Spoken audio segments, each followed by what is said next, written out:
જય શ્રી કૃષ્ણ. કીર્તન છે આપણી પાસે. રુચિર પદ કમલ શ્રી વલ્લભાધીશ કે રેન ઓર દિવસ નિજ સિરસી રહીએ ગહેત દ્રઢ બાહ જીહ કાનસી નંદસુત પત્રફલ પુષ્પ સેવાનુસરીએ પ્રેમ ભાવતે નિકટ સંતત સદા રહત રાખ વિશ્વાસ વ્રત તેન ટરીએ શ્રી વિઠ્ઠલ ગિરિધરન હિત પ્રગટ લક્ષ્મણ સુવન ભક્ત કે ભવન મેં વાસ કરીએ. સીધું સીધું છે.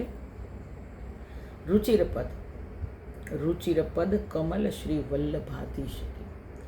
રુચિર એટલે ગમવા, જ્યારે દરેક જણાને એ ચરણનું દર્શન કરવાનું ગમે અને એમ સદા દરેકને એમ જ રહે કે આ ચરણારવિંદમાં જ હું રહું છું, આ ચરણારવિંદ મારે માથે બિરાજે છે. જ્યારે આપણને બ્રહ્મ સંબંધ થાય, નામ નિવેદન કરાવે છે. નામ જ્યારે આપવામાં આવે છે ત્યારે તો આપણે બહુ નાના હોય છે, કંઈ ખબર નથી હોતી, પણ જ્યારે નિવેદન બ્રહ્મ સંબંધ થાય છે ત્યારે આપણે થોડાક સમજતા હોઈએ છીએ અને એવી સમજણ હોય છે ત્યારે આપણને શું તો કીધું કે રુચિરપદ કમલ શ્રી વલ્લભાધીશ કે જ્યારે બ્રહ્મ સંબંધ થાય અંદરથી જ આપણને એમ થઈ જાય કે આપણે પગે લાગી. નાના હોય છે તો માતા પિતા તો શીખવાડે છે આપણને કે પ્રભુને દંડવત કરો કે પગે લાગો. સાદી ભાષામાં પગે લાગો કીધું, પુષ્ટિ ભાષામાં દંડવત કરો. બરાબર, માતા પિતાએ શીખડાવ્યું. પણ સાથે શું, તો જ્યારે બ્રહ્મ સંબંધ થાય ત્યારે આપણું મન એની જાતે જ કહેવા માંડે છે કે અહીંયા આ ચરણમાં દંડવત કરો. અને મન આપણને કહે છે દંડવત કર, તું હે જીવ તું દંડવત કર આ વલ્લભને. એટલે કીધું કે રુચિર પદ કમલ શ્રી વલ્લભાધીશ કે રેન ઓર દિવસ નિજ શિરસ. નિજ આપણા માથે આ ચરણારવિંદ આપણે દિવસ અને રાત આપણે માથે બિરાજીએ છીએ. અને ગહેત દ્રઢ બાહ જી કાન શ્રી નંદસુત.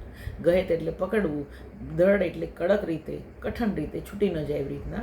ગહેત દ્રઢ બાહ જી કાન શ્રી નંદસુત. પ્રભુને સોંપ્યું છે ને તો પ્રભુને સજ્જડ રીતના કીધું પ્રભુ પકડવાનો હાથ. ગહત દ્રઢ બાહ જી કાનસી નંદસુત પત્ર ફલ પુષ્પ સેવા અનુસરીએ. અને પ્રભુને વિનંતી કરે, પ્રભુ આ જીવ જે તમારી ટેલ કરે ને એને બધું જ સમજી લેજો. વિચાર કરો કે આપણા માટે થઈને વલ્લભ ઠાકોરજીને એમ કહી દે છે કે આ જીવ તમારી સૂક્ષ્મ સેવા કરે ને તો પણ તમે એને ઘણી બધી માની લેજો પ્રભુ. વિચાર કરો કેટલો વિશ્વાસ આપણા પર છે. તો એ વિશ્વાસને આપણે દ્રઢ કેવી રીતના કરો, તો આપસઈના ચરણમાં જ આપણું માથું રાખવું. તો 24 કલાક શક્ય છે? વલ્લભના ચરણમાં આપણું માથું રાખવું શક્ય છે? નથી શક્ય. પણ ધ્યાન હંમેશા એક જ જરૂર કે મારું માથું ક્યાં, તો કે શ્રી વલ્લભના ચરણમાં જ મારું માથું છે અને એ ચરણારવિંદમાં જ હું નમન કરતો રહું છું. એટલે કીધું કે પ્રેમ ભાવ તે નિકટ સંતત સદા રહેત. આપણને શું શીખવાડ્યું તો કે પ્રભુમાં પ્રેમ કરો. કયો પ્રેમ કરવાનો શીખવાડ્યો તો કે એ સૌથી પહેલાં કીધું માતૃ પ્રેમ. પ્રભુ કેવા તો કે બાલ સ્વરૂપ છે એટલે સાધારણ માતૃ પ્રેમ તો આવી જ જાય. કહેતા નથી કે આપણને માતૃ પ્રેમ કરો, પણ માતૃ પ્રેમ આવી જ જાય. પ્રભુ બાલ સ્વરૂપ છે એટલે માતૃપ્રેમ આવી જાય અને એ નિસ્વાર્થ પ્રેમ છે માતૃપ્રેમ.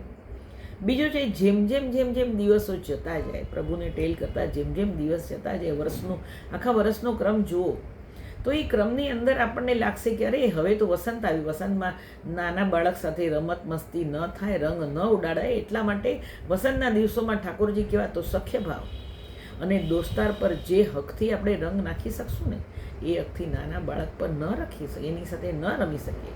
એટલે તે વખતે શું, પ્રભુ સાથે સખ્ય ભાવ. અને સખ્ય ભાવની અંદર આપણે એક જ એવા છીએ કે પ્રભુને તુકારમાં કહી દઈએ છીએ, બોલાવી દઈએ છીએ. દરેક જણાને જુઓ તો એમ જ કહેશે મારો લાલો. કોઈ પણને કહો તો કે મારો લાલો. અને મારો લાલો જ્યારે કહે છે ને તો મારો શબ્દ એવો છે ને એ પ્રભુને પણ એમ લાગી જાય કે ના હું ખરેખર એનો છું.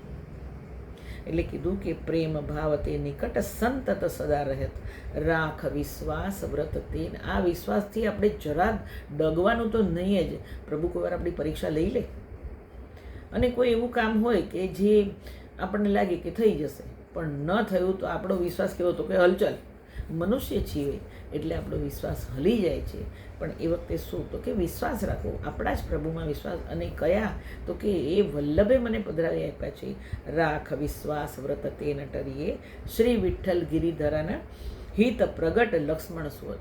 દરેક જણાના પુષ્ટિ જીવ જેટલા છે એ દરેકના હિત માટે પ્રાગટ્ય કોનું છે?